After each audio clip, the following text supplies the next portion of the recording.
Hey guys, so today we're reading Numbers chapter 32. Happy Mother's Day, guys. Today we're going to celebrate our wonderful, loving mothers. And today is Matthew 1 verse 21. She'll give birth to her son, and are to give him the name Jesus, because he will save his people from their sins. Amen. So today we're reading Numbers chapter 33, Numbers chapter 33. Here are the stages in the journey of the Israelites when they came out of Egypt by divisions under the leadership of Moses and Aaron. At the Lord's command, Moses recorded the stages in their journey. This is their journey by stages. The Israelites set out from Ramesses on the 15th day of the first month, the day after the Passover. They marched out defiantly in full view of all the Egyptians, who were burying all their firstborn, whom the Lord had struck down among them, for the Lord had brought judgment on their gods. The Israelites left Ramesses and camped at Succoth.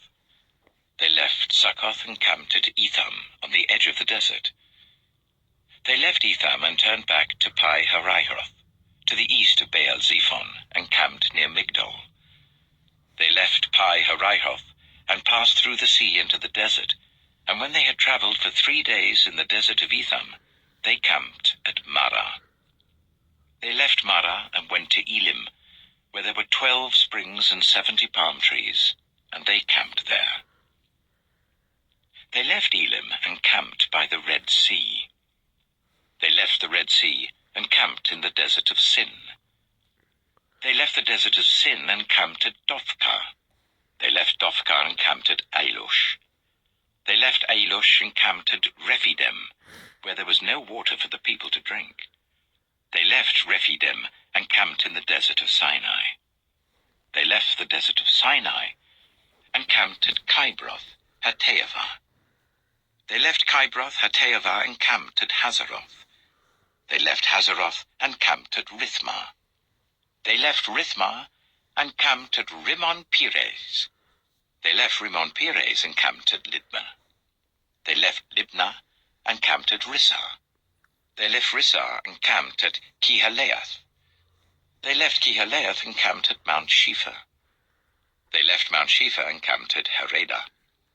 They left Harada and camped at Makheloth. They left Makheloth and camped at Teath.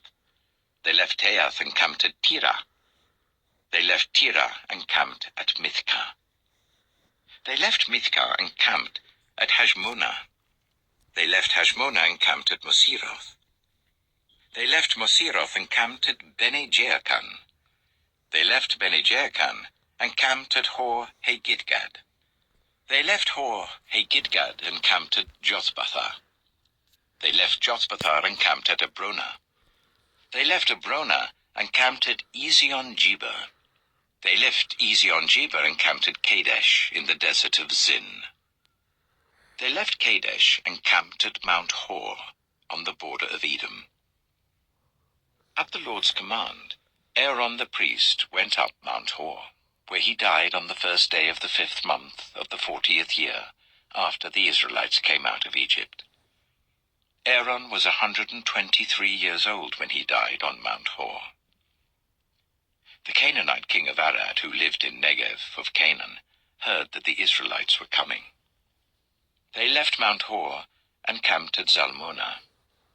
They left Zalmonah and camped at Punon. They left Punon and camped at Oboth. They left Oboth and camped at Laiabarim on the border of Moab. They left Laiabarim and camped at Dibon-Gad. They left Dibon-Gad and camped at Almon-Diblathaim. They left Almon-Diblathaim and camped in the mountains of Abarim near Nebo. They left the mountains of Abarim and camped on the plains of Moab by the Jordan opposite Jericho. There, on the plains of Moab, they camped along the Jordan from Beth-Jeshimoth to Abel-Shittim. On the plains of Moab by the Jordan opposite Jericho, the Lord said to Moses, "Speak to the Israelites and say to them, when you cross the Jordan into Canaan, drive out all the inhabitants of the land before you. Destroy all their carved images and their cast idols, and demolish all their high places. Take possession of the land, and settle in it, for I have given you the land to possess. Distribute the land by lot according to your clans. To a larger group give a larger inheritance, and to a smaller group a smaller one. Whatever falls to them by lot will be theirs. Distribute it according to your ancestral tribes. But if you do not drive out the inhabitants of the land, those you allow to remain will become barbs in your eyes and thorns in your sides. They will give you trouble in the land where you live, and then I will do to you what I plan to do to them. Amen. So that was Numbers chapter 33. And tomorrow we'll go in Numbers chapter 34. I'm going to end the video off here. Happy Mother's Day, guys. And all of you have a blessed night. And your mothers as well. Amen.